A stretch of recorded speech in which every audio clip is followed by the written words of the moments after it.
Alam mo, kasalanan mo to. Ikaw ang dahilan ng lahat ng ito. Magpapatay talaga kita. Tingnan mo siya ngayon. Tingnan mo kung ano nangyari sa kanya. Ate, aray ko. Wala akong ginawa masama. Bitiwan mo ako. Tama na. Alam ko kung anong totoo, kaya wag na wag mo akong sisisihin sa nangyari kay nanay. Dahil sa ating dalawa, ikaw ang may kasalanan. Wala ka na bang ibang alam gawin kundi isisisakin ang lahat? Napapraning ka na. Nagtitimpi lang ako sa'yo pero sa pagkakataong ito, hindi ko nahahiyaan pa nasaktan mo ako. Humanda ka sa akin, babae ka. Sa pagkakataong ito, sisiguruhin ko na hindi ka na makakaligtas. Kailangan mo na rin manahimik sa ilalim ng hukay. Sa una't huling pagkakataon, tatapusin ko ang buhay mo at hindi na kita bibigyan ng pagkakataon na makalapit sa albularyong tumulong sa'yo. Marga, tama na. Ano bang ginagawa mo? Hindi ka pa ba nadadala? Hindi ba't namatay na ang nanay mo dahil dyan? Gusto mo na rin ba mamatay? Gusto mo ba? Taon 2019, Quezon. Bandang 3:00 ng hapon.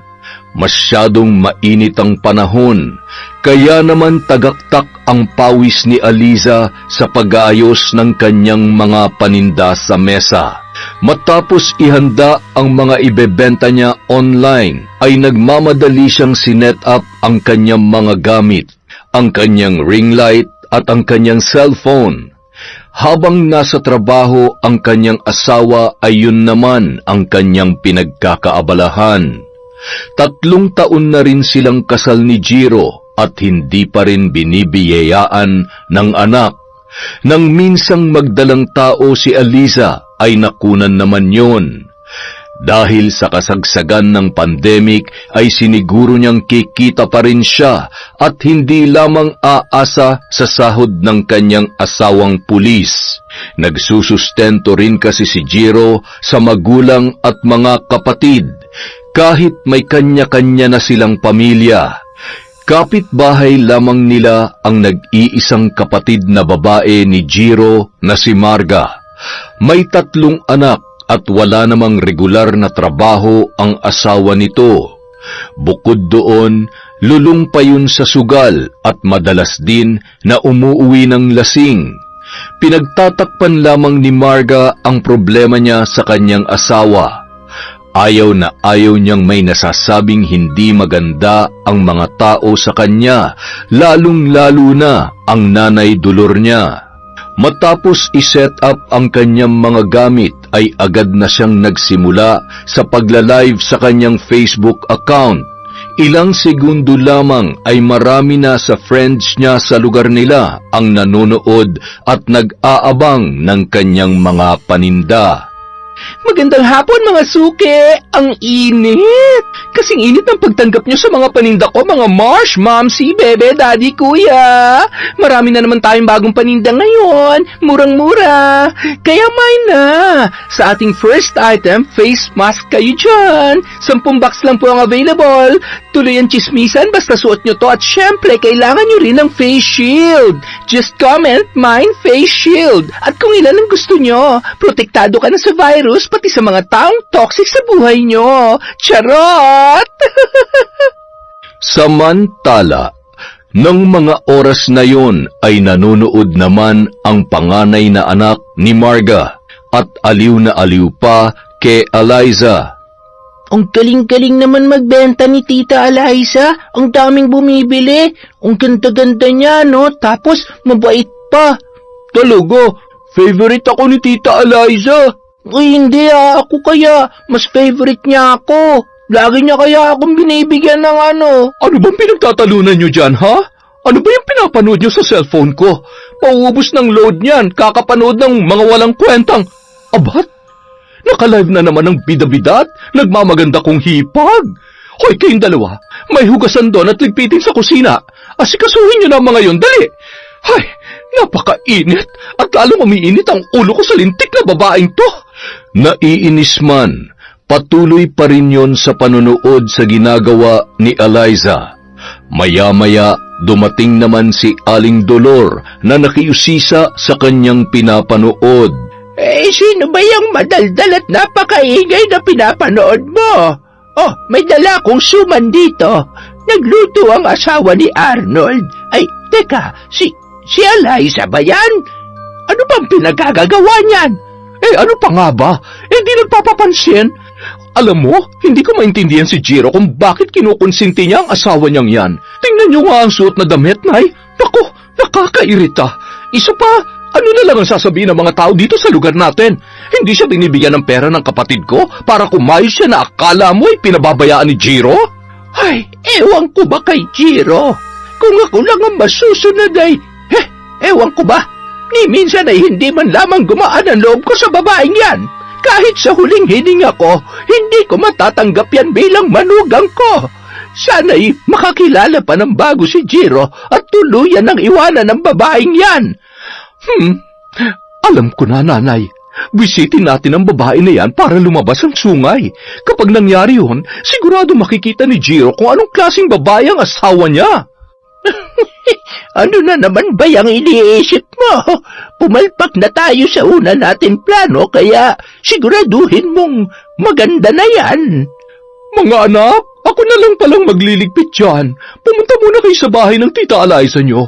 Maglaro kayo doon, mag-ingay at magtatakbo. Sabihin nyo marami akong ginagawa kaya doon muna kayo. Bilis! Huwag kayong uuwi hanggat hindi ko kayo sinusundo, ha? Naiintindihan nyo ba? Pero, Nanay... Bingi ka ba? Bilisan nyo na! Dali! Mga batang to talaga! Nagkatinginan na lamang ang dalawang bata dahil sa mga sinabi ng kanilang ina. Agad namang hinila ng panganay na anak ang bunso nitong kapatid. Maingay, malikot at iyakin yun, kaya siguradong maiistorbo si Eliza sa pagtitinda. Masyado mo naman yatang sinisindak ang mga anak mo, Marga. Nanay, sanay na sa akin yung mga yan. At saka, may ginayan, yung may kinatatakutan sila para hindi lumaking matitigas ang ulo. At baka matulad pa kay Jiro na hindi man lamang nakikinig sa atin. Ay naku, sinabi mo pa. Pagdating sa asawa niya ay parang bulag at bingi. Nay, tingnan mo. Nandun na yung mga bata. Hala, sige. Guruhin yun, lintik na babaeng yan. Patingin nga ako.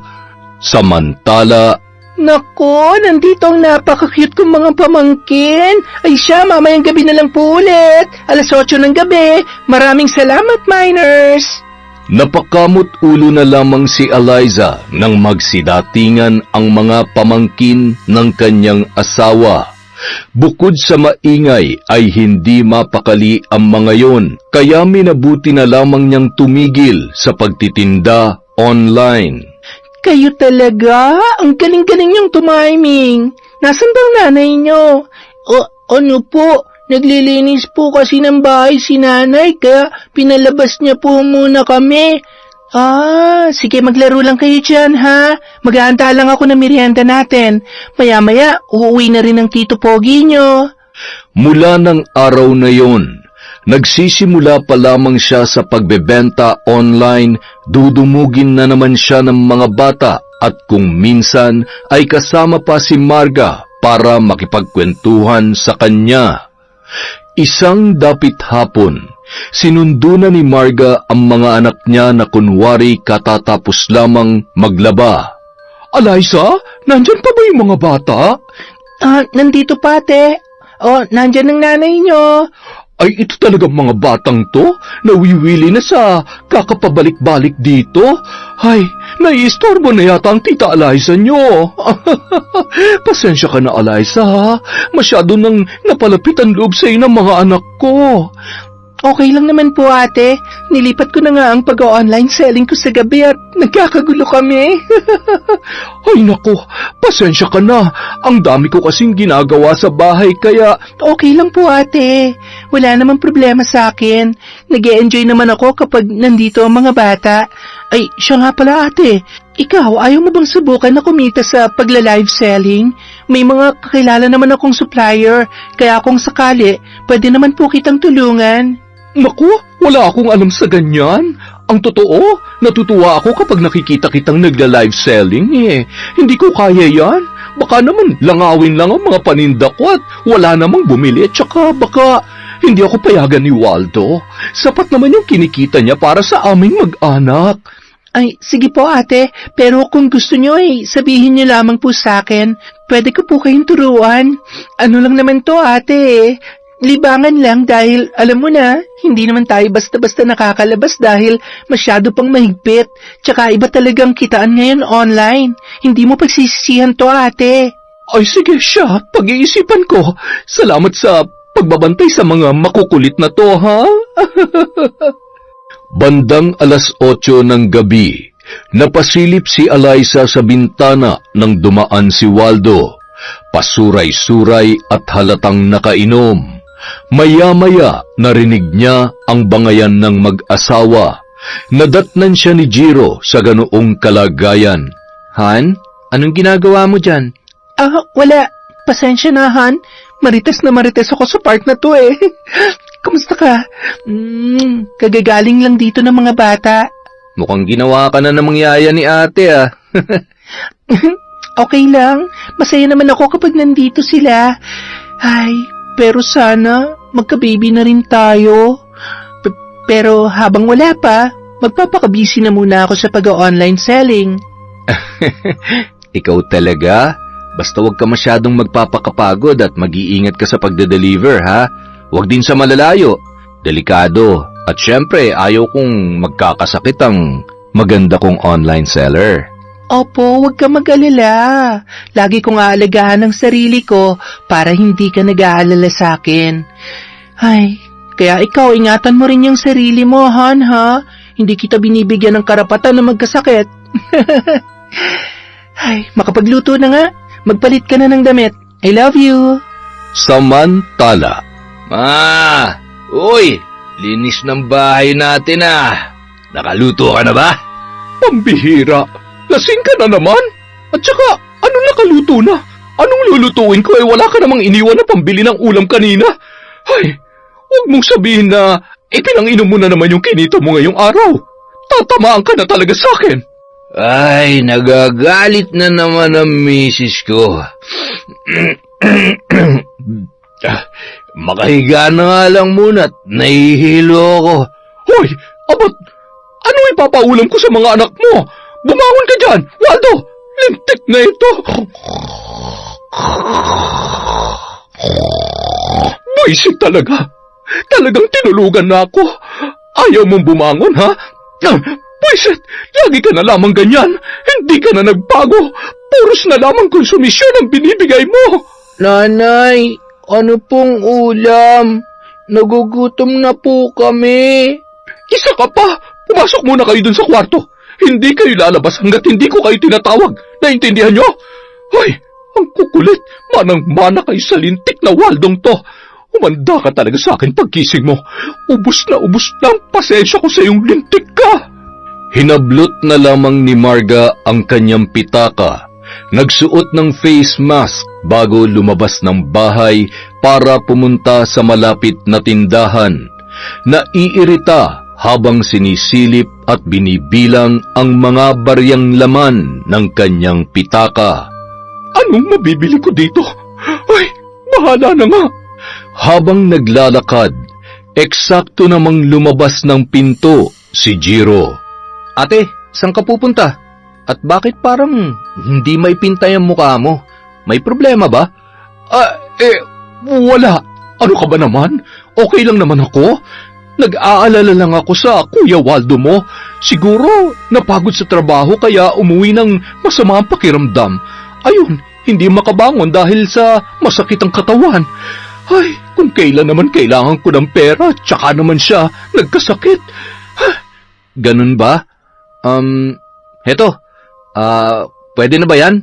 Para may panggastos kayo habang hindi pa siya nakakapasok. Kapag kailangan nyo ng pera, magsabi lamang kayo kay Eliza kapag wala ako, ha? Ay naku, wag na. Nakakahiya naman kay Eliza. Sige na ate, tanggapin mo na. Sigurado ka ba? Ay sige, ikaw ang bahala. Masyado ka mapilit eh. Lagi ka mag-iingat sa trabaho mo, Jiro, ha? Agad namang pumasok ng bahay si Jiro matapos nilang mag-usap ng kanyang ate Marga at tumuloy na rin yon sa tindahan. Pagdating sa tindahan ay mayabang niyang inilabas sa pitaka ang 5,000 ibinigay sa kanya ni Jiro. Pabili nga ng itlog at sardinas. Ay, nagsasawa na kasi sa karne ang mga anak ko eh. Ito raw ang gusto nilang ulamin ngayon. Namimiss na raw nila. Ay, ang dami mo namang pera, Marga. Ay, syempre. Ganito talaga kapag maswerte sa mister. Masipag at responsableng asawa ko, kaya naman ang problema ko lang ay kung anong iuulam nila. Ang hirap maging ina. Ayaw ko naman ng paulit-ulit na lang ang ulam at manawa ng mga bata, lalong-lalo na si Waldo. Ay naku, kaya pala hindi kumukupas yung ganda mo dahil maswerte ka sa asawa mo. Swerte kayo magkakapatid sa napangasawa, lalo na yung si Jiro. Maganda na, ay napakasipag pa. Ako'y laging napapamain kapag nag-online selling siya. Ganun ba? Ay mabuti naman. Ganyan talaga kapag hindi nakukontento sa binibigay ng asawa. Kayod ng kayod na akala mo'y may malaking pangangailangan. Akin na nga yung binili ko at yung sukli. Pagsamahan mo na rin ng konting bilis. Samantala, habang nagluluto sa kusina si Eliza, ay agad niya namang tinanong ang asawa na tumulong na rin sa paghuhugas ng mga ginamit niya sa pagluluto. Si Ate Marga ba yung kausap mo kanina? Oo, naawa nga ako eh. Bakit? Mukhang problemado nung dumaan kanina. May sakit daw si Kuya Waldo, kaya ayun, hindi makabangon. Baka trin ang kaso at wag naman sanang madali ng COVID na yan. Ganon? May sakit? Seryoso? Bakit, Han? Kasi kanina, nakita ko pa siya na pasuray-suray, kaya naabutan mo ako nakasilip dun sa bintana. Iniisip ko nga kung bakit lasing eh. Bawal naman ngayon ang inuman dahil nga sa virus. Pero baka namalikmata lang ako at baka kaya ganun yung lakad niya dahil masama nga ang pakiramdam. Pero para talagang nakainom eh. Ay, bahala na nga. Makapaghain na nga lang. Maya-maya mag-online selling ulit ako. Aba, talaga namang seryosong-seryoso ka na dyan, ha? Baka naman ikayaman na natin yan. Di mabuti. Alam mo, Han, marami rin naman tayong natutulungan dahil hindi na nila kailangan lumabas pa para bumili. Isa pa, murang-mura lang ang mga paninda ko. At yung kinita ko rito, pwede nating itulong kung may nangangailangan. At saka, sa ganitong panahon, dapat may naitatabi talaga tayo. Isa pa, gusto ko makatulong sa pag-iipon natin para sa pag-aaral ng mga magiging anak natin. Mga? Ayos ah. Parang gusto ko yan. Kaya lang, wala eh. Bago ka matapos sa pagbabenta, tulog na ako. Sorry naman. Huwag ka mag-alala. Mamaya, pagkatapos ko, promise, gigisingin kita. Kinabukasan, nagulat si Eliza na maagang-maaga pa ay pinuntahan na agad siya ng kanyang Ate Marga. May dala pa yung masarap na almusal. Nagluto ako ng pansit. Mag-almusal ka na. Heto oh. At saka, may sasabihin nga pala ako sa'yo. Tungkol dun sa inaalok mo sa akin. Nagpaalam ako sa Kuya Waldo mo. Sabi niya kung gusto ko raw subukan, wala naman daw problema. Isa pa, nabuburyong na rin ako sa bahay eh. Wala akong magawa. Mas maganda rin kung matutulungan ko ang kuya nyo sa paghahanap buhay, hindi ba? Kaya lang ay wala naman kaming internet, kaya... Naku, hindi naman po problema yan, ate. Aabot po sa inyo yung wifi connection namin. Talaga? Naku, salamat Eliza ha. Napakaswerte naman talaga ni Jiro sa iyo. Tinuruan siya ni Eliza kung paano magbenta at ipinakilala niya rin yon sa kanyang mga supplier. Ano ate, may tanong ka pa ba o may maitutulong pa ba ako sa'yo? Nako, okay na. Salamat talaga, Eliza, ha? Wala ka talagang kasimbait. Si ate naman, sino-sino pa ba magtutulungan? Basta sa una, tiyaga-tiyaga lang po talaga at diskarte kung paano mapapaubos ang paninda. At saka, ano pala ate, para hindi tayo magkasabay sa pagla-live, ikaw sa umaga, ako sa gabi. Baka rin kasi humina ang internet connection kung magsasabay tayo. Ay siya, sige. Wala namang problema dyan. Paano? Uuwi na ako na makabenta na. Sige po ate, galingan mo. Good luck! Salamat naman at kinakausap na ako ni Ate Marga. Siguro naman, nagbago na ang tingin niya sa akin. Hindi naman kasi ako katulad ng iniisip nila. Nang araw ding yon, nagsimula ng magbenta si Marga. Marami rin ang natuwa, lalo na ang kanyang mga kaibigan. Hanggang sa lumipas ang mga araw, marami na rin siyang naging customer. Minsan ay nagre-renta siya ng tricycle para makapag-deliver. Kung minsan naman ay isinasabay siya ni Eliza sa kotse nito. Nakapagpundar na kasi ang mag-asawa ng sasakyan na siyang ginagamit ni Eliza sa pagde-deliver ng kanyang mga paninda. Isang gabi, ang sakit ng katawan ko. Nakakapagod. Buti na lang at marami-rami naman ang kita ngayon kesa kahapon. Bakit kaya parang tumutumal ang paninda ko? Parang kailangan ko atang makaisip ng paraan kung, naka-live pa si Eliza? Makanood nga kung may bumibili. Sa kabilang banda, Ay, grabe naman po. Maraming salamat mga miners. Simot na po ang paninda natin.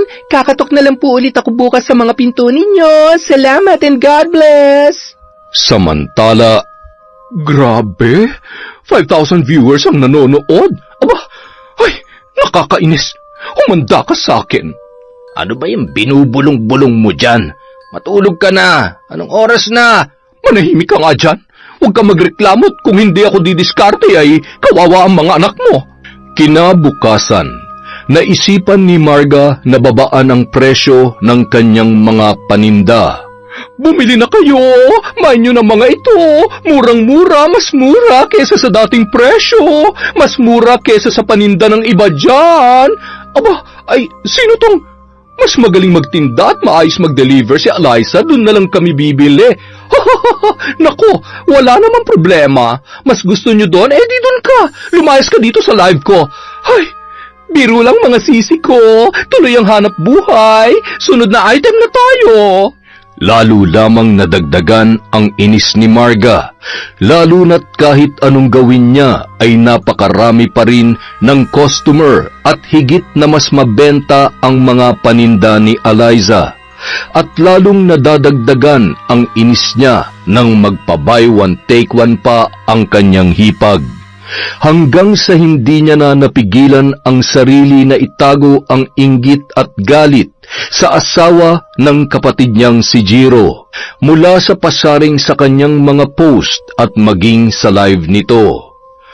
Isang araw, nagtatakbuhan ang mga anak ni Marga sa bahay ni Eliza at Jiro nang biglang nasagi ang cellphone niya at nabasag yon.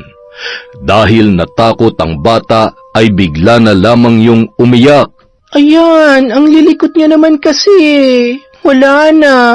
Nabasag ng cellphone ni tita. Huwag na kayong umiyak. Umupo muna kayo at baka... Lalo pang lumakas ang iyak ng bata, kaya naman napatakbo si Marga para usisain kung ano ang nangyayari. Eliza, bakit umiyak ang anak ko, ha? Ano po kasi, ate? Nabasag niya kasi yung cellphone ko. Tapos? Sinaktan mo ang anak ko dahil sa cellphone na yan? Ha? Pinag-iinitan mo ba ang anak ko? Makakatikim ka talaga sa akin, babae ka. Halika nga dito. Ate, bitiwan niyo po ako. Hindi ko sinaktan ang anak mo. Aray! Nanay, tama na po. Umuwi kayo dun sa bahay. Bilis, kakalbuhin ko lang muna ang babaeng ito. Pinupuno mo na talaga ako. Sabi na, bitawan mo ako. Talagang lumalaban ka pa? Bakit hindi? Hindi ko sinaktan ng mga bata. Bakit ko gagawin yon? Ang kitid naman ang utak mo, ate. Hindi naman pwedeng hayaan na lang kitang manakit. Kung tutuusin, dapat nga magpasalamat ka pa sa akin dahil inaalagaan ko mga anak mo, tapos ako pang masama. Hindi naman yata tama to. Huwag ka na magpalusot pa. Alam kong naiinis ka na sa akin kasi may kakumpetensya ka na. Makasarili ka. Alam ko naman na inis ka na sa akin. Kaya kung ano-ano na lamang ang pinagagagawa mo para makabenta ka at mapunta sa'yo lahat ng customer ko. Hindi totoo yan. Ni minsan hindi ko naisip yan. Bakit ba ganyan na lamang ang galit niyo sa akin? Wala naman akong ginagawang masama sa inyo ah. Yan ba talagang tingin mo sa akin? Makasarili? Hindi nga kita hinihingi ng bayad para makabawas na sa bayarin niyo. Tapos, bakit? Sa laki ng sahod ng kapatid ko, kinukulang ka pa ba sa pambayad sa pesteng internet na yan? Pati internet isusumbat mo sa akin, ha? Hindi mo alam kung paano ako magalit. Kaya ilugar mo yung ugali mo kung ayaw mong ingud-ngud ko yung nguso mo. Ate, ano ba? Anong ginagawa mo? Bakit sinasaktan mo asawa ko? Jiro? Kasalanan naman kasi ng magaling mong asawa. Sinaktan niya na nga yung pamangkin mo, tapos ang lakas pa ng loob na sumbatan ako. Kausapin mo yan, dahil sa susunod baka kung ano pa magawa ko sa kanya. Hindi magagawa ni Eliza yan, ate. Kilala ko siya, at mahal na mahal niya mga pamangkin ko. Isa pa, gusto ko lang din ipaalala sa iyo na ito na ang una't huling beses na masasaktan mong asawa ko. Akala niyo ba hindi ko alam na sinisiraan mo si Eliza sa mga taga rito? Nagtitimpi lang ako dahil ayaw ko ng gulo. Umalis ka na at baka kung ano pa masabi ko. Sige, kampihan mo yung asawa mo. Kalimutan mo ng kapatid mo ako. Magsama kayo, mga buwisit. Han, sorry. Hindi ko naman talaga sinaktan yung bata. Naglalaro sila tapos nasagi yung cellphone ko. Umiyak si Tonton. Siguro natakot siya. Pero hindi ko siya sinaktan, Han. Shh, tahan na. Alam ko. Pasensya ka na kay ate, ha? Nasaktan ka ba ng sobra? May masakit ba sa'yo? Okay lang ako. Ayaw ko lang ng ganito dahil sa walang kakwenta-kwentang bagay ay magkakasira kayo. Hindi ko alam kung anong nagawa kong mali at galit na galit siya sa akin. Siguro nga, para wala na lamang gulo, itigil ko na lamang ang... Teka, bakit ikaw mag-a-adjust para sa kanya? Ituloy mo lang yung ginagawa mo. Basta alam mong wala kang ginagawang masama sa kanila. Kahit kapatid ko siya, hindi ko naman hahayaan na gumawa siya ng ikakapahamak mo. Mahigpit na yakap na lamang ang itinugon ni Eliza sa kanyang asawa. Nagpapasalamat siya na sa ilang taon na nilang pagsasama ay araw-araw na ipinaparamdam sa kanya ni Jiro ang suporta at pagmamahal. Kaya kahit ramdam ni Eliza sa umpisa pa lang na malayo na ang loob sa kanya ni Marga, maging ang nanay ni Jiro, ay naniniwala pa rin siya na hindi makakaapekto yon sa kanilang pagsasama. Nang gabi ring yun, hindi pa rin mawala-wala ang galit at inis ni Marga para kay Eliza. Kaya naman naisipan niyang puntahan ang kanyang ina na si Aling Dolor. Waldo, ikaw na munang bahala sa mga bata. Pupunta lang muna ako kay nanay. Sus, magsusumbong ka lang naman dun eh. Manahimik ka na nga lang at baka lalo lang lumalay ang away niyong magkapatid. Ikaw naman talaga may kasalanan eh. Ay... Itikon mo nga yung bibig mo kung wala kang magandang sasabihin. Hindi ko kailangan ng opinyon mo. Pakainin mo yung mga anak mo. Huwag mo nang dagdagan pa ang init ng ulo ko. Ay. Tinahak niya ang madilim na kalsada kahit na may kalayuan yon mula sa kanilang bahay. Nang makarating ay sarado na ang kabahayan. Natitiyak niyang tulog na ang matanda. Nay! Nay! Buksan niyo itong pinto! Nay! Marga? Anak, ikaw ba yan? Sandali lamang. Ano ba't kung kailan gabing-gabi na at saka ka naman pumunta dito? Ano ba ang problema mo? Nay, nag-away kami ni Jiro dahil sa lintik niyang asawa. Nakakainis, Nay. Gustong-gusto ko siyang saktan. Alam mo yun? Kung hindi lang talaga dumating si Jiro, nakalbo ko na sana ang babaeng yun eh. Ano na naman bang ginawa ng babaeng yun sa'yo? Ay, wag mong sabihin na kinampihan na naman siya ni Jiro. Malamang, alam mo naman yun, daig pa nagayuma. Kung anong sabihin sa kanya ni Eliza, yun na lang din ang pinaniniwalaan niya. Ay, wag ka na mamroblema. Hayaan mo't kakausapin ko ang kapatid mo. Hindi anong gusto kong mangyari, Nay. Isa pa, hindi naman siya makikinig sa'yo eh. Nagalit nga siya sa akin kanina. Parang hindi niya ako kapatid. Ano ang gusto mong gawin natin? Nanay, alam mo kung anong gusto ko. Kung nagawa mong barangin siya noon, pwede mo pa rin namang gawin yun ngayon. Nay, papayag ka ba na api-apihin na lamang ako ng babaeng yun? Kung ayaw niyo pwede niyo naman akong turuan.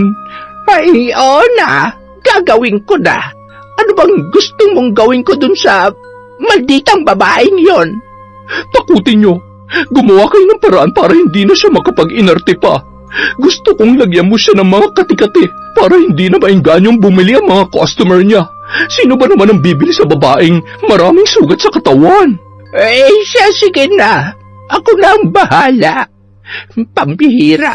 Baka mamaya ako pang mabalikan ng gagawin kong ito. Alam mo naman ang nangyari nung huli kong ginamit ang kaalaman kong ito. Hindi mo ba naaalala ang nangyari sa tatay mo? Nay, hindi yun. Sadya namang may sakit talaga si tatay. Yun ang dahilan ng pagkamatay niya, hindi ang pambabarang mo. Anak, hindi mo kasi naiintindihan. Ay, Nay, kung ayaw niyo sabihin niyo na lang. Hindi yung ang dami-dami niyo pampalusot. Uuwi na nga lang ako. Marga, sandali. Ay, masyado ka namang matampuhin. Sige na, gagawin ko na. Huwag ka na magtampo-tampo dyan. Ako nang bahala sa kanya. Salamat, Nanay. Sige po, uuwi na ako. Hindi na ako makapaghintay na maparusahan ang babae na yun. Lintik siya sa buhay ko. Sige na, umuwi ka na. Gabi na. Nako, asikasuhin mo na ang mga apo ko. Nakangising umalis si Marga na parabang nabunutan ng tinik ng mga oras na yon. Nang makarating sa bahay ay patapos nang kumain ang kanyang asawa at mga anak. Oh, wala nang ulam?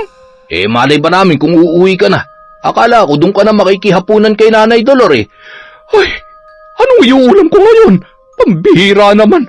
O ano, ako pa magliligpit niyan? Ako pa bang paghuhugasin mo ng mga pinagkainan ninyo?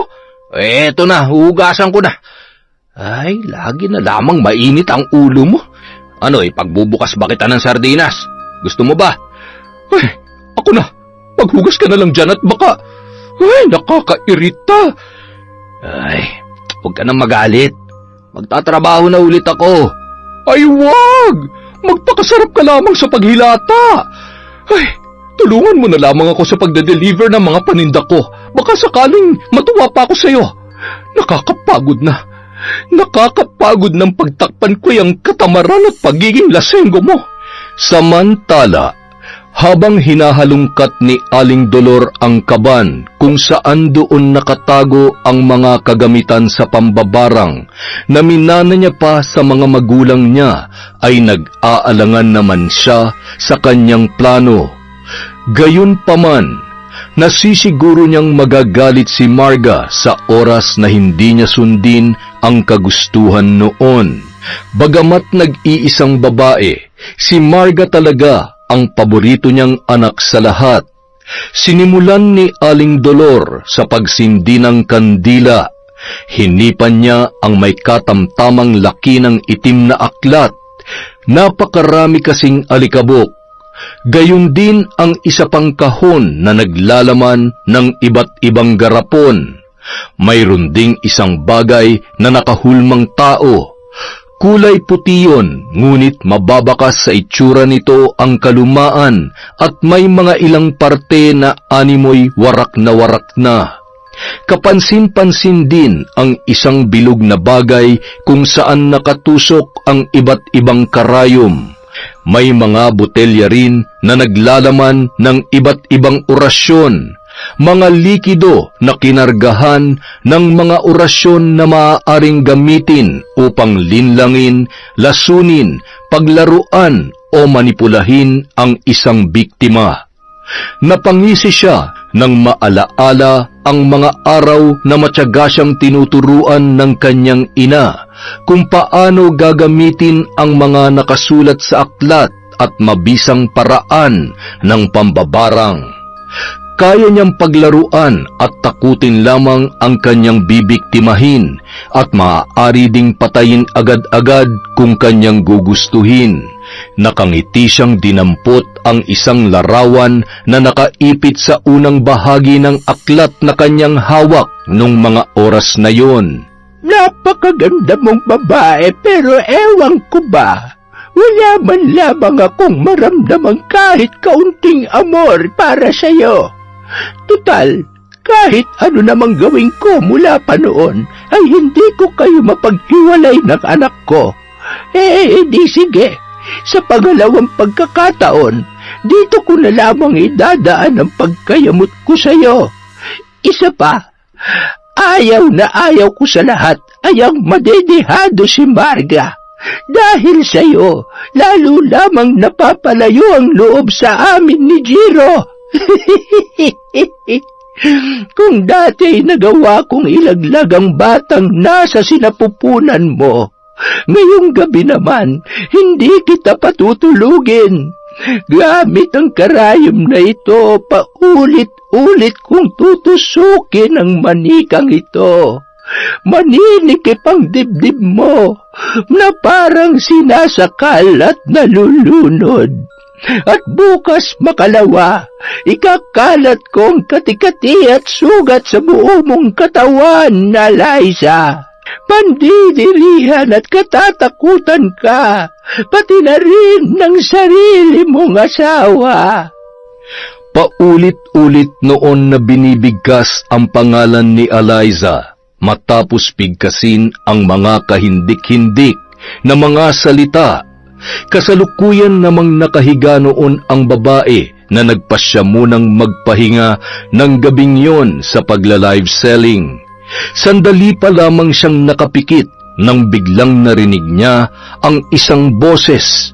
Napabalikwas siya na parang takot na takot. Han, ano nangyari sa'yo? Ikaw ba yung bumubulong sa tenga ko? Ha? Bakit ko naman gagawin yun? Han naman, kakahiga lang natin na naginip ka na agad. Hindi ako nananaginip. Sigurado kong may tumatawag sa pangalan ko. Rinig na rinig ko kaya hindi ako pwede magkamali. Han, tinatakot mo lang ang sarili mo. Humiga ka na dito sa braso ko. Matulog na tayo. Tulungan mo ako. Han, ano ba talaga nangyayari sa'yo? May sumasakal sa akin. Han, wala. Ikaw lang naman ang nakahawak dyan sa leeg mo. Kaya ka nasasakal. Ayos ka lang ba? Sigurado ka bang hindi ka nabagok kanina? Hindi ako nabagok. Bakit pa ayaw mo maniwala sa akin? Hindi ako nagbibiro. At lalong hindi ako nagsisinungaling. May tumatawag sa akin. May sumasakal sa... Aray, ang kati-kati, ang likod ko. May mga gumagapang sa likod ko. Han, wala. Wala naman na. Jiro, natatakot ako. Ano ba nangyayari sa akin? Mahigpit na lamang naniyakap ni Jiro ang kanyang asawa. Gusto niya sanang dalhin sa ospital yun, ngunit mariin namang tumanggi si Eliza, lalo na't alam nila kung gaano kadelikado na mahawa ng mga pasyente na may virus. Binigyan na lamang yon ng tubig at isinuot sa asawa ang isang rosaryo hanggang sa tuluyang kumalma at nakatulog na yon. Kinaumagahan, maagang umalis si Jiro para mag-file ng emergency leave para sa kanyang asawa.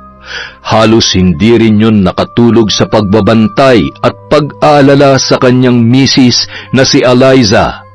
Bandang 9:00 na ng umaga nang makabalik yun sa bahay at papasok pa lamang siya sa loob nang dumating ang kanyang nanay Dolor. Bakit nandito ka? Hindi ka ba pumasok? Nasaan ang magaling mong asawa? Nay, kung nandito ho kayo para pagalitan siya, wag nyo na lang muna siyang kausapin. Unang-una, masama po ang pakiramdam niya at pangalawa, wala pong kasalanan ng asawa ko. Aba, ano Ano bang tingin mo dyan sa asawa mo? Maamong tupa! Anghel! Talaga bang kaya mong makipagpatigasan sa amin ang ate mo para lamang kay Eliza? Talaga bang wala ka ng ibang alam kundi Ang protektahan siya. Nay, ako na lang ang meron siya. Wala na siyang mga magulang at ako responsibilidad ko na protektahan at alagaan ang sarili kong asawa. Alam ko naman mula umpisa pa ayaw nyo na sa kanya. At hindi ko man maintindihan kung bakit kilala ko ang asawa ko.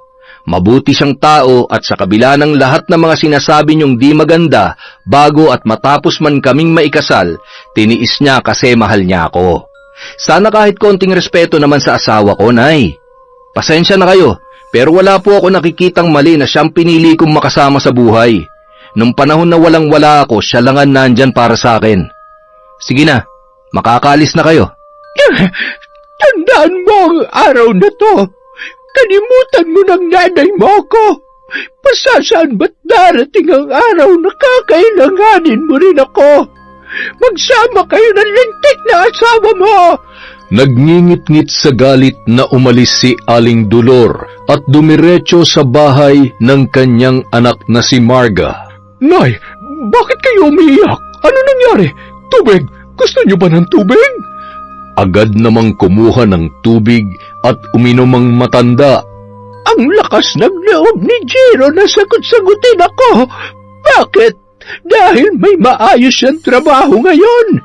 Kung sa bagay, wala nga naman akong ambag sa pagpapaaral sa kanya. Tingnan lang natin kung kaya niyang pagalingin ang asawa niya kahit may pampagamot pa siya.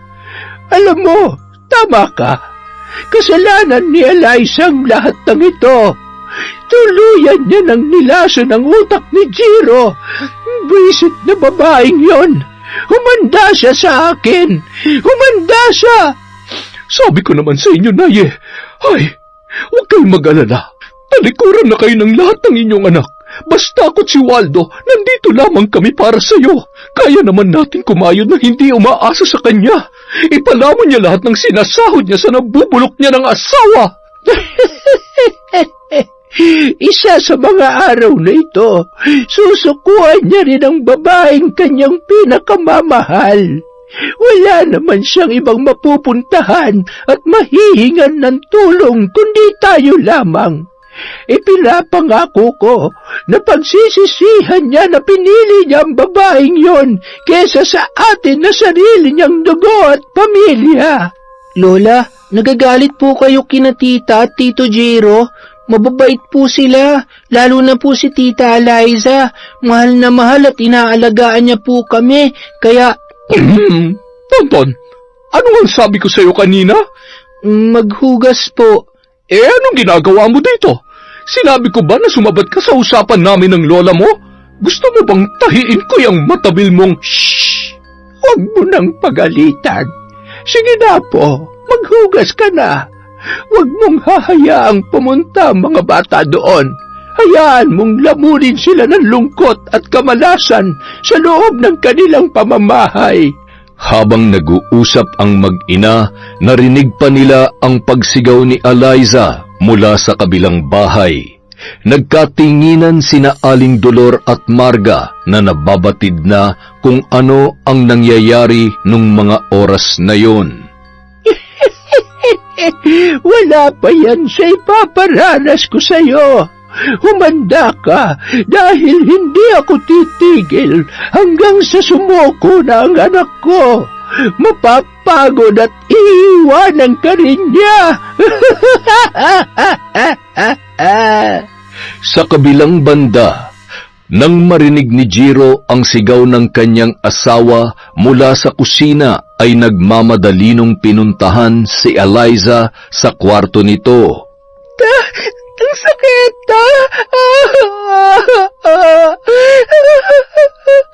Ano ba nangyari? Nahulog ako sa kama. Aray! Nahihilo kasi ako eh. Medyo nandidilim ang paningin ko. Nahihilo? Nagsusuka? Baka naman naglilihi ka na ulit, Han. Sayang ka na naman eh. Tapos mamaya biglang wala na naman. Huwag ka nga, Han. Masyado kang excited kaya tuloy. Han, okay lang yun. Huwag mong isipin na pinapressure kita, ha? Magkaanak man tayo o hindi, mahal na mahal pa rin kita. Siya nga pala, nakatulog ka ba ng maayos? Sobrang sama pa rin ba ng pakiramdam mo? Salamat, Han. Nakatulog naman ako kahit papano dahil binantayan at inalagaan mo ko.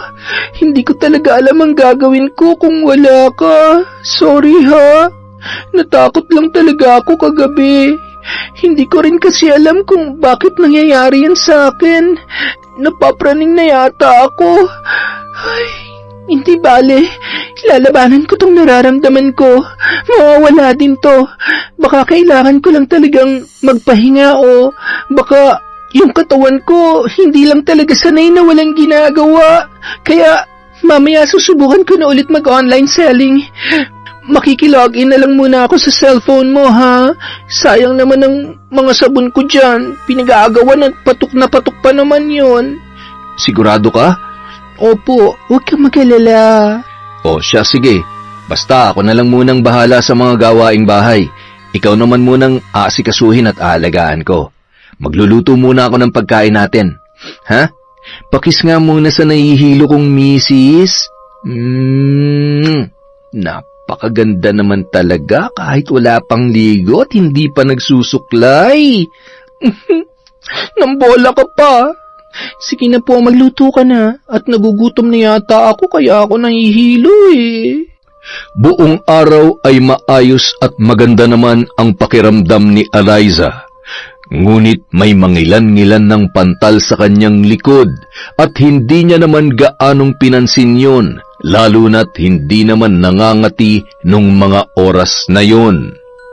Bandang 8:00 ng gabi, nakatapos ng maghapunan ang mag-asawa, tinulungan pa siya ni Jiro sa pagse-set up ng kanyang mga gagamitin at pag-aayos ng online niyang sabon at iba pang pampaganda. Hello mga mahal kong suki, miners! Namiss niyo ako, no? Mine na ba kayo? Ay, ano ba yan? Ay, sorry, nasamig lang po. Teka lang po, ha? Han, bakit parang... Itigil mo nga muna yan? Ayan. Aray, ayan na naman. May mga gumagapang na naman. Ang kate! Alcohol! Iabot mo sa akin ng alcohol, please! Nataranta na naman tuloy si Jiro nung mga oras na yon na hindi malaman kung paano tutulungan at pakakalmahin ang asawa. Napakaraming pantal at mga pigsa na tumubo sa buong katawan ng babae, partikular sa kanyang likod, muka at maging sa kanyang ulo. Han, kailangan na kitang dalhin sa ospital. Kailangan nating malaman kung ano nangyayari sa'yo at kung anong sakit mo. Han, hindi ko kailangan ng doktor. Wala akong sakit. Isa pa, mas mamamatay ako kapag dinala mo ko doon. Takot ako sa ospital. Ayaw ko. Ayaw kong pumunta doon, Han. Pero hindi ka gagaling kung... Si Ninong. Si Ninong ang kailangan ko. Sa kabilang baryo. Dalhin mo ako kay Ninong Ador. Malakas ang loob ko na pinaglalaruan ako ng kung anong nilalang na hindi ko nakikita. Han, siyang makakatulong sa atin. Paalis na lamang ang dalawa nang biglang tumakbo papuntang banyo si Eliza. Sumuka yun ng dugo at putik na may mga bulate. Dahil sa takot, tuluyan nang nawalan ng malay si Eliza. Han, gumising ka! Tulong! Tulungan niyo kami! Samantala, papalabas na sana si Waldo nang marinig ang paghingi ng tulong ni Jiro. Ngunit agad naman yung pinigilan ng kanyang asawang si Marga. Sige, subukan mo lang na lumabas sa pintong yan at tulungan sila. Pupulutin mo mga damit mo sa kalsada. Marga, sobra ka naman. Kapatid mo yung nangangailangan ng tulong. Baka mamaya kung ano na nangyayari sa kanila. Wala ka bang konsensya? Gusto mo matikman kung gaano ko kawalang konsensya? Gusto mo silang tulungan? Sige, labas na! Bilisan mo! Hindi na. Ay, matutulog na nga lang ako. Di ko alam kung bakit Waldong pangalan ko eh. Dapat Andres eh. May sinasabi ka ba dyan? Wala. Sabi ko matulog na tayo. Samantala, dahil alanganing oras at hindi maganda ang lagay ni Eliza, nakisuyo na muna si Jiro sa kanyang kapitbahay na sunduin ang albularyo sa kabilang kanto. Sumang-ayon naman ang lalaki at ilang sandali lamang ay dumating na yon sa kanilang bahay. Isinuot noon ang kwintas ng San Benito kay Eliza at tinawas upang malaman kung ano ang nangyayari sa babae. Isang malakas na alagad ng kadiliman na nagpapahirap sa iyong asawa. Kawawa naman siya.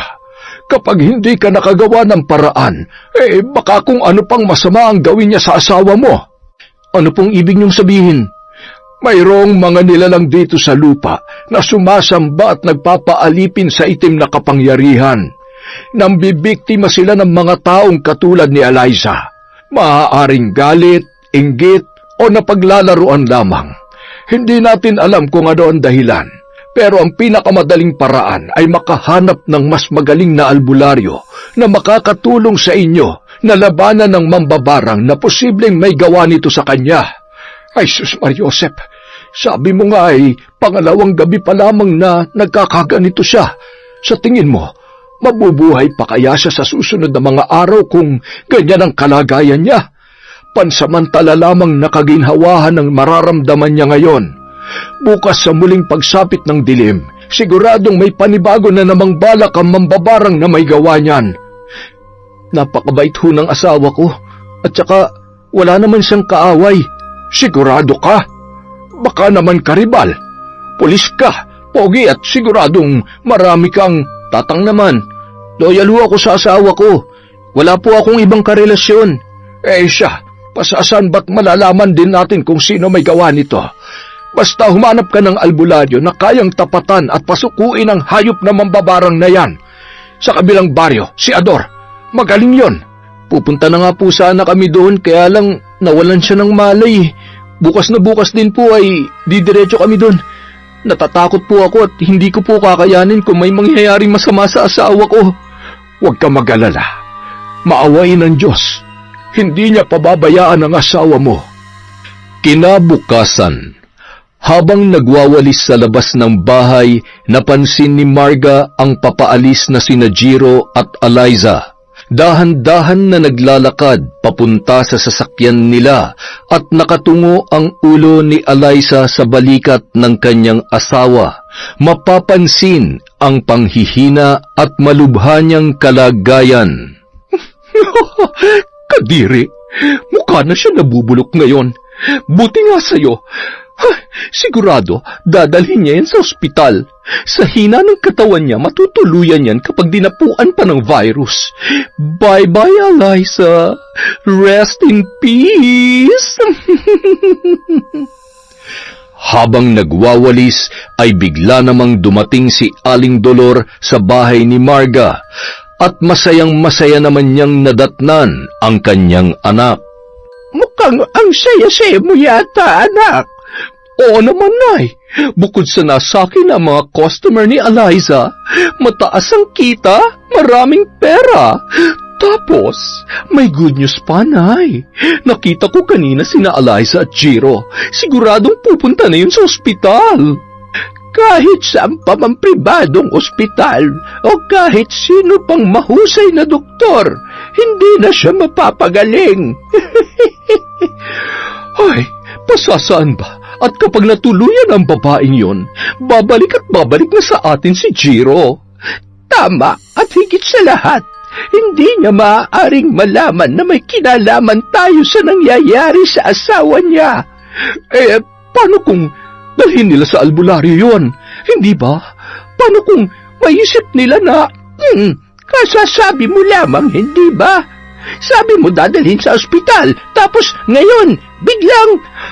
Ang sakit naman nun, Nay. Malay ko ba? Natural, may pera sila eh. Di sa ospital yun. Halos kalahating oras din ang biyahe ng mag-asawa dahil pasikot-sikot na daan at nasa liblib na bahagi ang bahay ni Mang Ador. Kilala bilang isang albularyo. Ninong yon sa binyag ni Eliza, kaya nasisiguro ng mag-asawa na yun mismo ang makakatulong sa kanilang problema. Tao po! Tao po! May mga bisita yata ako Sandali lang. Ninong? Oh, Eliza, anak, ikaw ba yan? Ano nangyari sa'yo? Mano po, Ninong? Ako nga po ito. Ninong, tulungan niyo po ako. Hindi ko po alam kung anong nangyayari sa akin. Si Jiro po pala, asawa ko. Ay, tumuloy kayo. Dito. Umupo kayo. Kailan pa ito? Pangatlong araw na po ngayon. Mambabarang ang may gawa nito. Ay, Diyos ko. Napakaraming sugat at may mga lamang. Grabe. Demonyo at wala siyang awa. Kung sino man yon, lintik lang ang walang ganti. Isang pagkakamali na ikaw ang biniktima niya. Huwag kayo matakot. Kayang-kaya kong pagalingin si Eliza. At higit sa lahat, ibabalik ko doble at triple sa mambabarang na yon ang ginawa niya sa'yo. Pati na rin sa may masamang loob na may pakananan lahat ng ito. Hindi ko po alam kung anong ginawa kong mali para mangyari sa akin to. Wala naman po akong sinasagasaang tao, pero bakit? Ganun talaga. Kung minsan, gumawa ka man ng tama sa mata ng mga taong may lihim na galit sa iyo, wala silang ibang makikita kundi ang pagkakamali mo. Kung minsan naman, may mga taong sadyang makitid ang utak at nagpapatalo sa inggit sa kanilang puso. Hayaan mo, hindi naman magtatagumpay ang mga taong tulad nila. Sandali lamang at kukunin ko mga gamit ko sa panggagamot. May idinikit si Mang Ador na medalyon sa noo ng babae. Dikit na dikit yon at napapaaray naman si Eliza. Tila ba nag-iiba-iba ang kanyang boses. Okay lang po ba siya? Han, ayos ka lang ba? Okay lang siya. Huwag ka mag-alala. Hawakan mo ang balikat niya habang inuusal ko ang orasyon. At nag-usal na nga ang matanda ng kakaibang salita na tanging siya lamang ang nakakaunawa. Lahat ng sumpa at sakit na nasa loob ng katawan ng babaeng ito ay ibinabalik ko sa iyo at sa lahat ng may masamang loob na dahilan ng lahat ng ito. Rebulatar Dominus!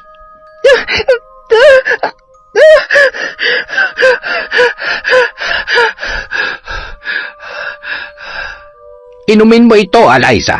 Ito ang magbibigay sa iyo ng kagalingan at sa pagkawala ng sumpa na nakakabit sa iyo, unti-unting manghihina ang may kagagawan nito. Magdasal tayo ng Ama namin, Ave Maria at sumasampalataya. Sabayan mo kami, Jiro, bilang tanda ng ating pananampalataya sa Diyos. Pagkatapos nito, kailangan natin siyang paliguan gamit ang mga dahon na tuluyang magtatanggal ng sumpa sa kanyang katawan. Samantala,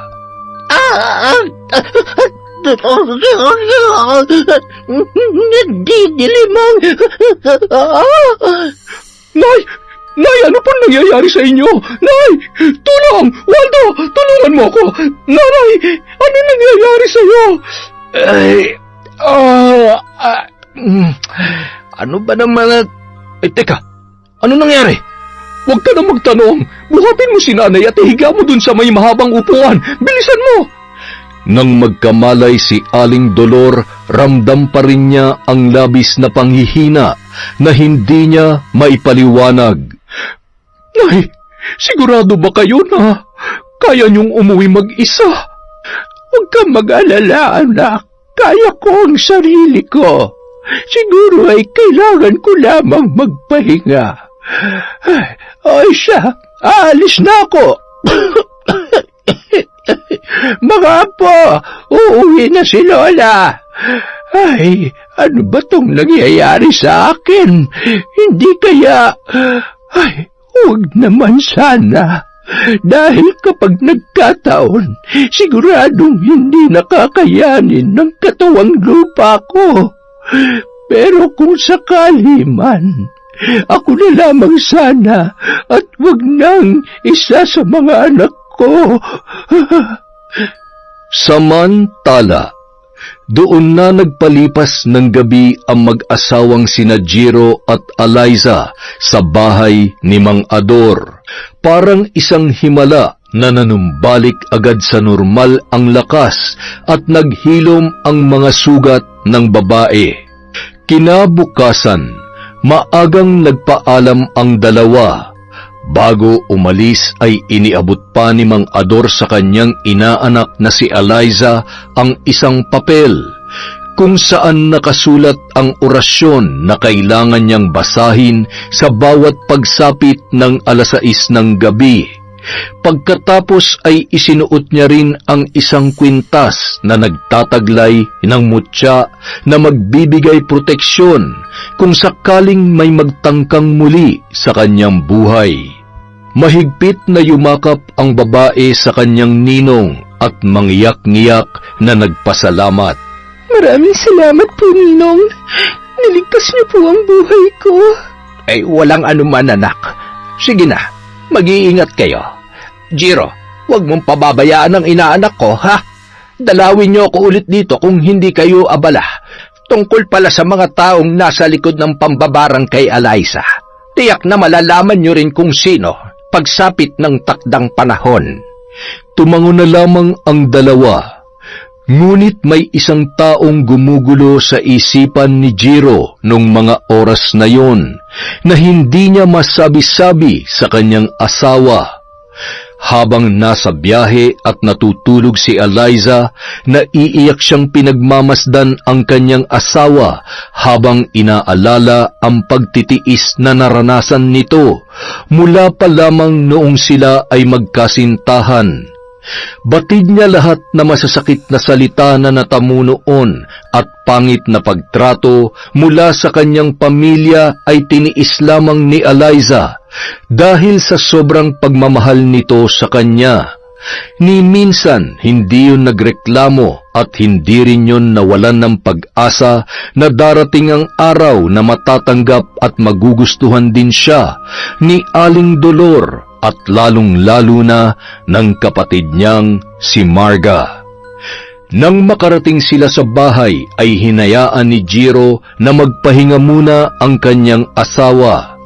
Pagkatapos magluto ng pagkain at maglagay ng tubig sa kanilang kwarto ay marahan niyang hinagkan ang noo nang natutulog pa rin na si Eliza. Naglakad lamang siya papunta sa bahay ng kanyang nanay Dolor. Bago yun ay dumaan muna siya sa bahay ng panganay niyang kapatid na lalaki. Matapos magkumustahan ay nagpaalam na rin siya at pumunta sa bahay ng kanyang ina. Nay! Nay! Nay, papasok na po ako! Tumungo siya sa may kusina, ngunit hindi naman niya yon nakita. Kaya naman nagmamadali siyang pumunta sa kwarto ng kanyang nanay. Nakaligpit ang kama at maging ang mga kumot at unan. Naisipan niyang pumunta sa isa pang kwarto at doon ay nakita niya ang nanghihina niyang ina habang yakap-yakap ang isang aklat. Umiiyak yun at namimilipit sa sakit. Kapansin-pansin ang mga sugat noon sa kanyang katawan. Nay, ano nangyari sa inyo? Anong ibig sabihin nito? Kayo ba? Kayo ba ng barang kay Eliza? Magsalita kayo, sumagot kayo, Nay. Patawarin mo ko, anak. Patawad sa ginawa ko sa asawa mo. Nagpadala lamang ako sa sobrang inis ko sa kanya. Sana'y mapatawad niya ako sa nag-awa ko. Patawarin niya sana ako, anak. Hindi ko naman ipinipilit sa inyo kung ayaw nyo talaga siya. Pero yung barangin nyo siya, Nay, sobra na yun. Tingnan nyo, anong nangyari sa inyo? Paano na kayo ngayon? Paano kung kayo mawala dahil sa sarili nyong kagagawan? Kung ito ang kabayaran sa ginawa ko, tatanggapin ko. Masaya na ako na makahingi ng tawad sa inyong mag-asawa. Gusto ko siyang makausap. Gusto kong humingi ng tawad kay Eliza. Mahigit 1 buwan na ganoon ang kalagayan ni Aling Dolor, kaya naman tulong-tulong sila sa pag-aalaga, lalo na't mayat-mayang kailangan linisan ang kanyang mga sugat. Kapag napapabayaan ay pinagpipiestahan yon ng mga bangaw, para yung nababaliw na sa kakahiyaw dahil sa sobrang sakit. Salit-salitan sila sa pagbabantay, ngunit ang pinaka nag-aasikaso sa matanda ay si Eliza. Sa kabila ng mga nalaman niya ay pinili niyang patawarin ang nanay ni Jiro alang-alang sa kanyang asawa. Isang araw. Aray! Dahan-dahan naman, anak. Pwede ba? Huwag ka na nga magreklamo. Napapagod na ako. Napabayaan ko na negosyo ko dahil sa kakabantay ko sa iyo. At saka, nakakadiri na.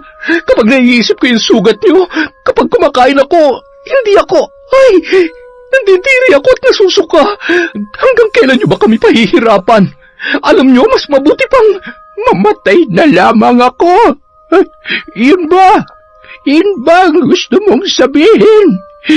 Hindi mo ba alam na dahil sa'yo, dahil sinunod ko ang kagustuhan mo, kung meron man dapat isang tao na nakukonsensya at dapat magmalasakit, ikaw yon. Nay, ate, ano nangyayari dito? Ate Marga, bakit umiiyak si nanay? Isipin mo na kung anong gusto mong isipin. Sige, magsumbong ka sa magaling mong asawa na sinasaktan kayang nanay niyo. Para lubos na. Total, pare-pareho naman kayo. Lahat kayo ang tingin sa akin, demonyo. Magsama-sama kayo. Alagaan mo yung mag-isa mo. Uuwi na ako at hindi na ako babalik dito. Marga! Eliza, anak, patawarin mo sana ako. Nay! Ate Marga, si nanay! Nay! Nagtakbuhan ang dalawang magkapatid at ang mga asawa nito nang marinig ang malakas na hiyaw ni Eliza at Marga. Malapit lamang kasi ang bahay ng mga yon sa tinitirhan ng matanda. Alam mo, kasalanan mo ito. Ikaw ang dahilan ng lahat ng ito. Magpapatay talaga kita. Tingnan mo siya ngayon. Tingnan mo kung ano nangyari sa kanya. Ate, aray ko. Wala akong ginawang masama. Bitiwan mo ako. Tama na. Alam ko kung anong totoo, kaya wag mo akong sisihin sa nangyari kay nanay. Dahil sa ating dalawa, ikaw ang may kasalanan. Wala ka nang ibang alam kundi isisi sa akin ang lahat. Napapraning ka na. Nagtitimpi lang ako sa'yo pero sa pagkakataong ito, hindi ko nahayaan pa nasaktan mo ako. Inawat naman ng mga kapatid nito ang dalawa dahil nagkakasakitan na at siya namang dating ni Jiro. Nay, ano nangyari? Nay! Nay! Ang mabuti pa, ikaw na magsabi sa kanila kung ano ba talaga nangyari. Sabihin mo! Buisit ka! Sana ikaw na lang ang tuluyan nagkasakit at namatay. Sana ikaw na lang. Magkampihan kayong lahat, mga buisit! Naging emosyonal si Eliza ng araw na yun. Matapos maisaayos ang burol ni Aling Dolor, ay nagpaalam muna siya sa kanyang asawa na magpapalipas ng sama ng loob at para makaiwas kay Marga. Alam ko na malungkot ka sa nangyari kay nanay. Bilang respeto sa burol niya, ako na lamang muna ang iiwas. Tsaka, naguguluhan din ako. Kailangan ko lang din munang huminga sa mga nangyayari. Babalik din ako agad. Kailangan ko lang munang mag-isip-isip at ipahinga tong nararamdaman ko. Baka kasi hindi na ako makapagpigil kapag nagkainitan ulit kami ni ate. Sa halip na sagutin ang sinabi ni Eliza, mahigpit na yakap na lamang ang itinugon niya sa kanyang asawa. Naiintindihan niya ang nararamdaman nito, kaya naman kinaumagahan, inihatid niya yon sa bahay ng ninong ador niya. Ninong, dito na lang po muna ako sa inyo. Pasensya na, wala po kasi akong ibang mapupuntahan eh. Ganito pala ang pakiramdam ng wala ng mga magulang. Ang hirap, mula nang mawala sila, kay Jiro na lang umikot ang buhay ko. Kaya kahit anong pagtrato sa akin ng nanay dati at ni Ate Marga, tinitiis ko. Ayaw ko kasing mawala sa akin si Jiro. At saka, mahal po niya ako. Hindi naman ako pinababayaan ni Jiro. Kakampi ko siya sa lahat ng pagkakataon. Pero dahil sa bagay na yon, parang ako naman ang dahilan kung bakit nagkasira sila ng ate niya. Anak, wala kang kasalanan. Kahit saang anggulo mo tingnan, wala kang ginawang mali. Gayon din si Jiro. Kasama yan sa pagbuo ng sariling pamilya. Mula nang ikasal kayo, ikaw na ang prioridad niya. Responsibilidad ka niya. Lalo na't alam niya na wala ka namang ginagawang mali. Ginawa lang ni Jiro kung ano ang tama. Yun nangyari sa nanay niya at dun sa malditang Margarita na yun. Huwag kang nakikinig sa mga sinasabi nun. Hindi mo kasalanan kung ipinanganak siyang makitid ang utak. Ay, isa pa, ganun kasi siyang pinalaki ng nanay dolor niya. Maling pagmamahal at pagpapalaki sa anak. Ay, alam mo, Ninong, kung anong masakit? Si nanay ang nambarang sa akin. Inamin sa akin ni nanay ang lahat. Humingi siya ng tawad at kahit mabigat sa kalooban ko, pinatawad ko po siya. Ang masaklap, ginawa niya yon para kay Ate Marga. Sabi ko naman sa'yo, lalabas din ang totoo. At yun nangyari sa nanay ni Jiro. Yun na ang buwelta ng ginawa nila sa'yo. Grabe, Nong. Kung nandiri ako sa sarili ko nung nagpagamot ako sa inyo, mas malala po yung kinanay.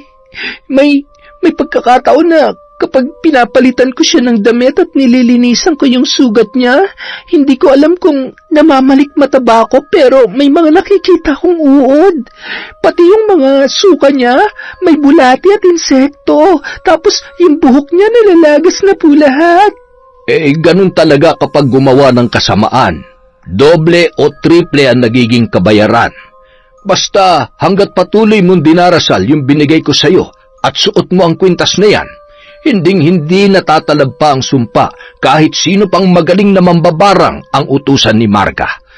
Alam mo, dapat hindi yung mismong nanay niya ang tinamaan ng sumpa pabalik eh. Dapat si Marga. Baka sakaling bumait. May mga anak po si Ate Marga. Kung sakaling sa kanya nangyari yon, kawawa naman po ang mga bata. Ay, ewan ko ba, sa kabila ng mga nangyari, mukhang malabo na talagang magbago pa siya. Ay, naku, Ninong. Siguro, nang umulan ng kagaspangan ng ugali, siya lang ang gising at sinalo niya lahat. Halika, tuturuan kita ng iba pang orasyon na alam ko para kung sakali man na kailanganin mo ay alam mo na kung papaano poprotektahan ang sarili mo. Makalipas ang 1 linggo, matapos mailibing si Aling Dolor, sinundo na rin ni Jiro ang kanyang asawa sa bahay ng ninong nito. Naiwang nagliligpit ng mga gamit sina Waldo at Marga. Nagmamadaling tumungo sa isang kwarto ang babae para hanapin ang aklat at mga gamit ng nanay niya sa pambabarang. Pagkatapos makuha ang mga yun, ay inilagay niya sa isang garbage bag at binitbit papauwi sa kanilang bahay. Ano naman yung bit-bit mo? Huwag mong sabihin na dadalhin mong basurang yan sa bahay. Pambira ka naman, oo. Akin na't itatapon ko. Ano ba? Kung ikaw kayang ibalibag ko dyan, alam mo kanina pa ako nagtitimpi sa'yo. Inuubos mo na naman ang pasensya ko. Iniuubos? Ang sabihin mo, wala ka naman talagang pasensya pagdating sa akin. Lagi ka nalang galit.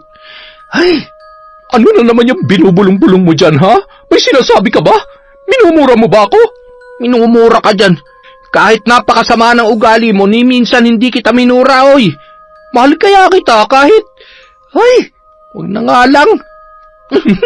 Parang tanga to. Tara na nga. Bilisan na natin at siguradong nagkakagulo na naman sa bahay yung mga anak mo. Ay, salamat naman sa Diyos. Nasapian din ng magandang hangin. Sa loob ng 1 linggo, paulit-ulit na binasa at pinag-aralan ni Marga ang aklat ng karunungan. Binasa niya ang bawat pahina upang masigurong magtatagumpay siya sa kanyang plano. Isang gabi, habang natutulog ang kanyang asawa at mga anak, ay tumungo siya sa kusina upang isagawa ang ritual ng pambabarang.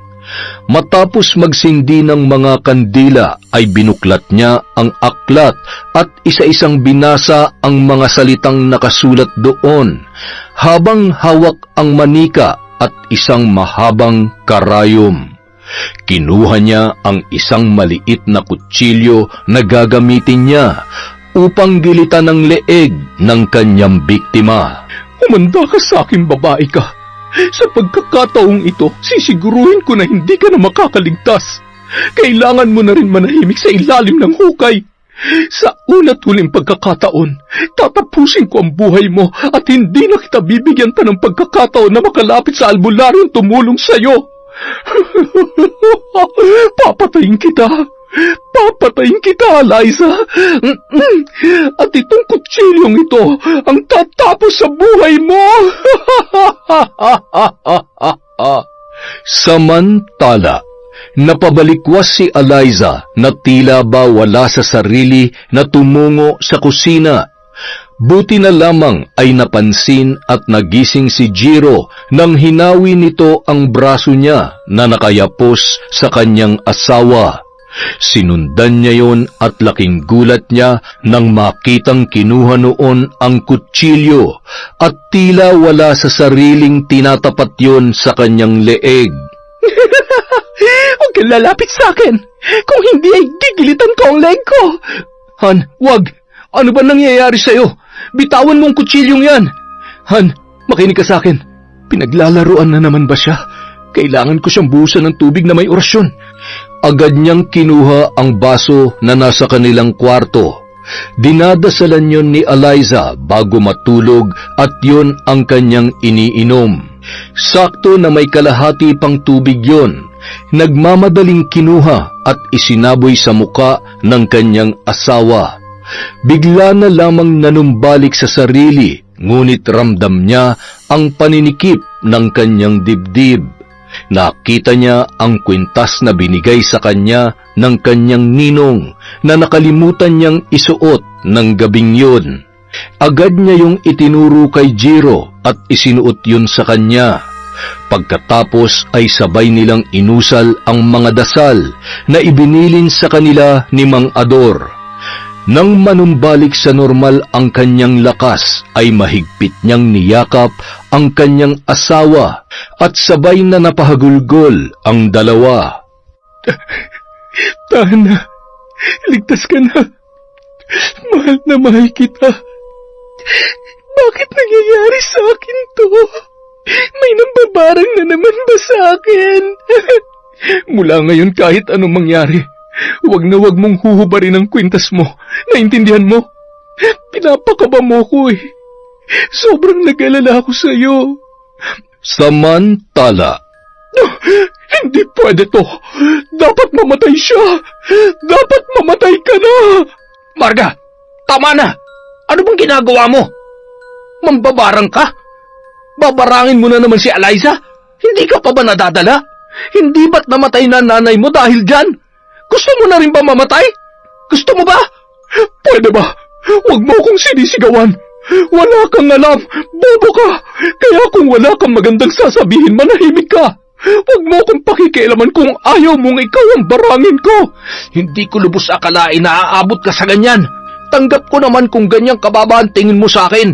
Pero yung kasamaan mo, yung ginagawa mo, hindi na makatao yan. Nababaliw ka na. Narinig mo ako? Nababaliw ka na.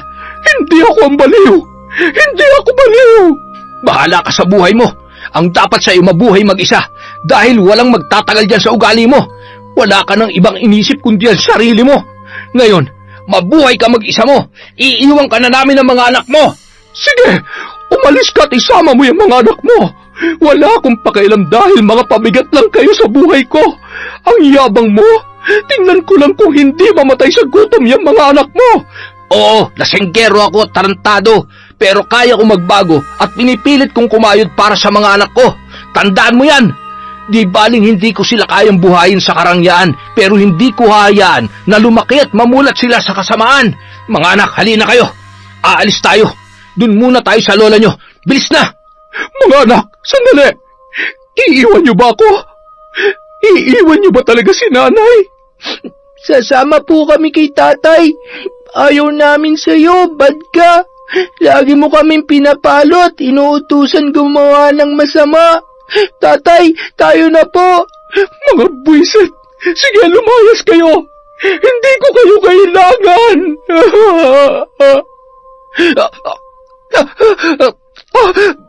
Bakit parang nanghihina ako?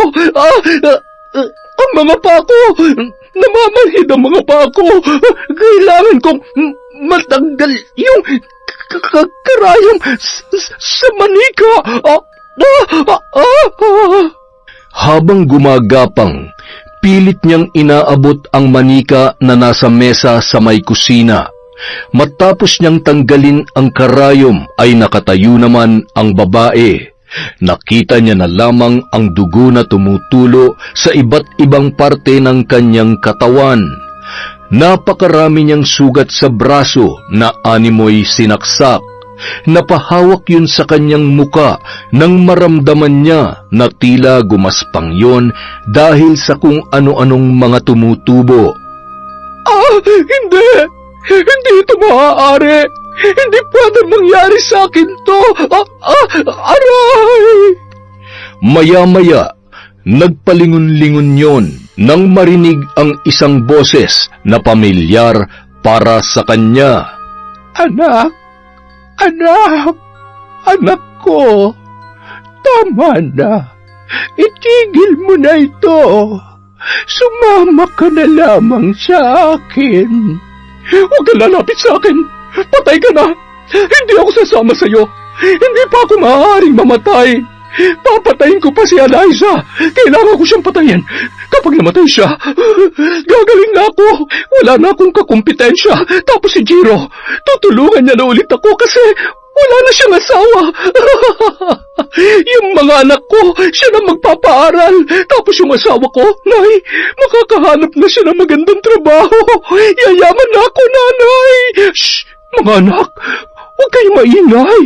Doon kayo maglaro sa kwarto! Kausap ko ang lola niyo! Kinaumagahan, nagising si Jiro at Eliza sa lakas ng sigaw ni Marga. Bit-bit ang kanyang mga paninda at nakasuot ng mahabang damit na napakaganda. May dala rin yung itak. Eliza! Lumabas ka dyan! Papatayin kitang babae ka! Lumabas ka sabi! Yung mga anak ko tinago mo na naman! Kinuha mo ng kapatid ko! Pati anak ko ninakaw mo rin! Inggitera ka! Mas maganda ako sa'yo! Mas marami na akong customer ngayon! Han, anong nangyayari kay ate? Bakit nagkakaganyan siya? Ang dami niya sugat na parang... Siya nga! Hindi kaya ginamit niya yung aklat ni nanay para barangin ako? Ay, Diyos ko! Ano ba naman at kailangan pang umabot sa ganito? Yung mga bata, baka mapahamak yung mga bata. Hindi tayo maaaring lumabas. Mukhang tuluyan ng nasiraan ng bait si ate. Kailangan niya ng medical na atensyon. Mukhang naapektuhan ng pag-iisip niya. Ay, sandali lang. May tatawagan lang ako para masundo siya. Habang may kausap si Jiro sa cellphone, ay tumawag naman kay Eliza si Waldo para ipaalam ang nangyari. Dinala sa mental hospital si Marga. Pagkatapos ay bumalik naman sa bahay nila si Waldo at ang mga bata. Ipinagpatuloy ni Eliza ang online selling para matulungan ang mga anak ni Marga at Waldo. Siya na ang nagde-deliver ng mga order at buwanan siyang sinasahuran ni Eliza para makaipon. Madalas din nung binibisita ang kanyang asawa. Sa kasamaang palad ay hindi na yon nakakakilala pa. Sino ka? Baliw ka, no? Ikaw talaga, hanggang ngayon talaga namang. Oo na, kahit ginaganyan mo ko, mahal na mahal pa rin kita at baliw na baliw pa rin ako sa'yo. Ay, sana gumaling ka na. Alam mo, hinahanap ka na ng mga bata. Malalaki na sila at nasa maayos ng kalagayan. Magpagaling ka na, ha? Wala akong sakit.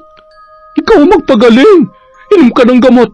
Patulog ka doon. Baka mamaya magwala ka na naman. Tingnan mo yan, oh. Ikukulong ka nila doon. Wala ko. Dahil sa mga nangyari, sina Eliza at Jiro na ang naging pangalawang magulang ng mga bata, ang nag-aalaga at nagpapaaral sa mga yun. Makalipas ang 2 taon, Yung mga baon nyo, ilalagay ko na dito sa bag nyo, ha? Mag-aaral na mabuti at huwag makukulit. Kiss muna sa tita. Ang pabango naman. Pag-uwi, amoy araw. Nako. sakay na kayo sa sasakyan. Dahan-dahan at baka may madapa, ha? Ang laki na ng mga anak natin, ah. Oo nga nakakatuwa. Ilang taon pa, makikipagsabayan na rin tong baby natin sa tiyan ko. Sumisipa-sipa na nga oh. Gusto na rin yata mag-aral. Salamat, Han, ha? Salamat sa pagmamahal mo sa pamilya ko. At lalong-lalo na sa akin. Mahal na mahal kita, Eliza. Mahal na mahal din kita, Jiro. Yon! Napakaganda na naman ng kwento natin. At dahil dyan, meron na naman tayong shout out! Simulan natin kay Michito from Yokohama, Japan. Hi din po kay Dina Mansera. Hi din kay Janine Mamon. Hello kay Jenny Baywo, kay Niempa May at kay Niza Rose. Hi kay Aldrich Ags, kay Ria Estander from Dores Estander. Hi kay Ryan Alba at Loreto Lagahino from Elidia Bobes. Hello po kay Mel Santarita, kay Josephine Delmo. Shout out sa Chong, Viñas, Fajardo, Atisado at Mirabel family from RV Chong. Hi kay Shobe TV from Capiz. Hi kay Sherlyn Gumanzing from Muscat, Oman. Kay Agnes at Edgardo Fontanilla from San Pablo City. Kay Siren Carmen from Masbate. Hi sa Galedo family from Cabuyao, Laguna. Hi po kay Marites Nalika. Kay Chloe Dia from Cavite. Kay Phoebe K from Qatar. Sa Cuando, Mirasol at Ismo family. Hi po kay Virginia Belay, kay Quilo Agustin, Shirley Agustin from Zamboanga City, kay Alma Naong, kay Alfredo Alona, kay I'm Merlin from California, USA, kay Lagawasang Xiao TV. Hello po kay Jude Soriano, kay Alicia Cantoria from Masbate. Hi kay Lent TV from Saudi Arabia, kay Kurt Mina. Hi sa mga taga Polomolok, South Cotabato from Bobby D. Masoba, kay Inday Kulot from Saudi. Hi po kay Jerry Fulgencio, kay Eda Hamil from Lanao del Sur. At syempre sa inyong lahat, maraming salamat po mula sa Kwentong Enteng.